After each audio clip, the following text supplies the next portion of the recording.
Nimbus News। Kapildhara सराय मोहन नगर निगम में हुआ शामिल, वार्ड नंबर 5 का मिला दर्जा, होंगी कई चुनौतियां। अपनी बात शुरू करने से पहले कबीरदास की एक वाणी याद आती है कि जात ने पूछो साधु का, पूछ लीजिए ज्ञान, मूल करो तलवार का, पड़े रहन दो म्यान। आज की राजनीति का परिवेश कुछ ऐसा ही है। कबीरदास की वाणी को चरितार्थ ठीक उसका उल्टा कर रहा है। म्यान जो केवल रखने का काम आता है, आज उसकी खरीद बिक्री हो रही है। शायद कुछ प्रभाव, कुछ समय का बदलाव, ऐसी ही राजनीति है। बहरहाल यूपी निकाय चुनाव में सभी एक दूसरे को पछाड़ने में उसी वार्ड के वासी खड़े हैं। कोई नए कार्यों की बदौलत तो कोई अपने पुराने कार्यों के शंखनाद करता हुआ दिखाई दे रहा है। आज हम आ पहुँचे हैं वार्ड नंबर 5, जो कि पहले ग्राम पंचायत क्षेत्र में आता था। वार्ड नंबर 5 कपिलधारा, जो कि पंचकोसी मार्ग का आखिरी पड़ाव माना जाता है। इस वार्ड नंबर 5 में बहुत सारी चुनौतियां होंगी, क्योंकि यह पहली बार यहाँ पर नगर निकाय चुनाव होने वाला है और यहाँ से बहुत सारे ऐसे प्रतिद्वंदी एक दूसरे से आपस में ही प्रतिद्वंद करेंगे मतदान के लिए, ताकि वो अपनी जीत हासिल कर सकें। इन सब को लेकर आज हम पहुँचे हैं और यहाँ की समस्याओं को जानेंगे, यहाँ के लोगों से बात करेंगे कि आखिर कैसा महसूस करते हैं जब आपका ये ग्रामीण क्षेत्र नगर निगम में आ गया है। तो सबसे पहले हम बात करते हैं महोदय से। सर अपना परिचय बताएं। सर मेरा नाम राजनारायण गौतम है। मेरा निवास स्थान खालिसपुर है। वार्ड नंबर 5 के ही निवासी आप हैं? वार्ड नंबर 5 के ही निवासी। अच्छा। तो चुनाव भी लड़ रहे हैं, ऐसा कुछ है? चुनाव हम लोग बहुजन समाज पार्टी के तत्वाधान में चुनाव चिन्ह हमारा हाथी का निशान है। अच्छा, यानी कि आप पार्षद पद के प्रत्याशी के रूप में खड़े हैं जी। आपका बहुजन समाजवादी पार्टी ने टिकट दिया आपको? जी। ठीक है। तो क्या क्या चुनौतियाँ रहेंगी गौतम जी? सर चुनौतियाँ, हम लोग वार्ड में घूम रहे हैं, गली गली जा रहे हैं, तो वहाँ पर हम लोगों को जो चुनौती और जो समस्याएं दिख रही हैं उसके बारे में सोच करके मन इतना दुखी हो रहा है कि आप बिलीव नहीं करेंगे, आप विश्वास नहीं कर सकते हैं कि वहाँ पर गलियों में तारों का जो झुंड होता है, जो इलेक्ट्रिक का जो तार होता है, वो इतना दयनीय हालत में आज के ज़माने में, आज के समय में, जो कि हम लोग नगर निगम में अभी हम लोग प्रवेश कर रहे हैं, तो उसमें आप देखेंगे वहाँ पर जा कर के बाँस के जो पोल होता है वो बाँस पे बना हुआ है वो। गौतम जी कहने का मतलब ये है कि जैसे कि अभी तो ग्रामीण क्षेत्र में आता है ये, ठीक है। अभी ये पहला बार नगर निगम का चुनाव हो रहा है,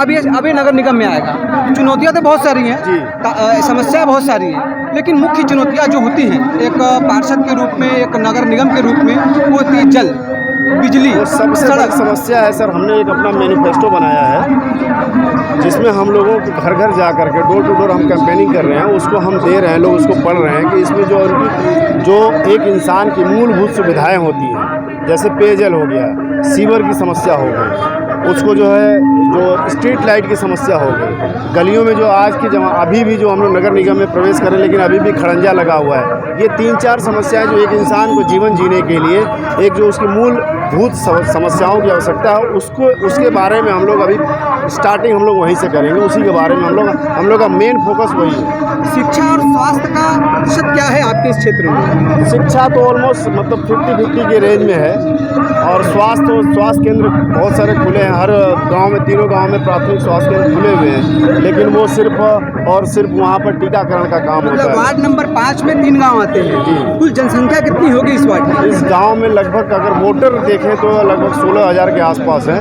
लेकिन अगर पूरी आबादी हम लोग देखेंगे तो कम से कम 30,000 के आसपास तो होगी। 30,000 के आसपास, 30-40 के बीच। तो 30,000 लोग जब ग्रामीण क्षेत्र के जो लोग अभी तक ग्रामीण में ही आते थे, अब नगर निकाय चुनाव नगर निगम में आ गए हैं, तो ग्रामीण से जब एक स्टेप बदलता है नगर निगम की तरफ, तो कुछ चीज़ें भी बदलती हैं, जैसे कि हाउस टैक्स हो गया, जल टैक्स हो गया, सीवर टैक्स हो गया, सारी चीज़ें बढ़ेंगी। तो एक बदलाव की जो दिशा है, तो उस पर कैसे खरे उतरेंगे?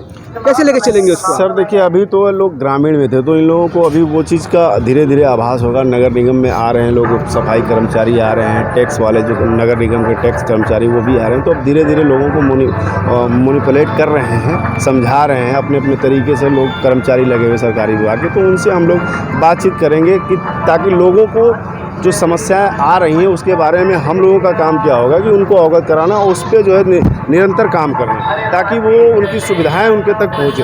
देखिए, गवर्नमेंट कोई भी बुरी नहीं होती। गवर्नमेंट क्या होता है कि गवर्नमेंट अपना योजना चलाता है, लेकिन जो हमारे प्रतिनिधि जो वोटर चुनते हैं उनका ये काम होता है कि वो उस जो उनका जो योजनाएं होती, जो सरकार की गवर्नमेंट की जो योजनाएं हैं उसको वो धरातल पर लाने का काम एक प्रतिनिधि करता है। बिल्कुल, तो प्रतिनिधि जो होता है वो प्रतिनिधि अगर आपका अच्छा रहेगा, एजुकेटेड रहेगा, पढ़ा लिखा रहेगा, तो वो आपकी बातों को उनके समक्ष रखने में सक्षम रहेगा। आपका कहना बिल्कुल सही है कि प्रतिनिधि यदि शिक्षित है तभी वो किसी चीज़ से लड़ सकता है। जी ठीक है। तो ये बताइए गौतम जी कि नगर निकाय चुनाव हो रहे हैं, तो ये मतदाता पहचान पत्र होता है, ये एक बहुत बड़ी चुनौती होती है। हर चुनाव में देखा जाता है, अखबारों में भी पढ़ा होगा आपने, सोशल मीडिया में भी सुना होगा आपने कि आबादी का कुछ हिस्सा, मान के चले कि 2 से 3% लोगों का भी आज भी निर्वाचन जो कार्ड मतदाता पत्र नहीं बनता है। नहीं बनता। तो उसके लिए भी कुछ सोचा है आपने कि उसको कैसे आप उसके आप हल करेंगे? उसमें जो अभी तो चूँकि इस समय तो नहीं हो सकता है, लेकिन उसके चुनाव के बाद जो इसमें BLO कार्य करती हैं, आप लोगों को पता होगा कि आंगनबाड़ी जो कार्यकर्ती होती हैं वो BLO का काम देखती हैं, तो उनके ऊपर भी बहुत सारे प्रेशर होते हैं। तो हम लोग उनके साथ मीटिंग करके, बातचीत करके हर गली में उनको भेजेंगे कि जिस गली में आप नहीं जा पा रहे हैं, कुछ अपने सहयोगी लगा देंगे कि आप लोग इनकी मदद करिए। एक दूसरे की मदद करने से उनका जो है वोटर लिस्ट में नाम आ सकता है, बनवा सकते हैं हम लोग। आप तो अकेले तो होंगे नहीं गौतम जी, आपके प्रतिद्वंदी भी बहुत ही मजबूती तरीके से खड़े होंगे, तो क्या लगता है कि किस तरफ किसकी नाव जो है पार लगेगी? सर देखिए, ये मैं एक प्रत्याशी के तौर पर मैं इसके बारे में कुछ नहीं कह सकता हूँ। ये तो जनता को तय करना है, ये क्षेत्र के नागरिक को तय करना है। वो लोग जिसको आशीर्वाद देंगे उसका हम लोग भी समर्थन करेंगे। आप ये बताइए कि आप इस क्षेत्र के वासी हैं, इसी वार्ड के वासी हैं?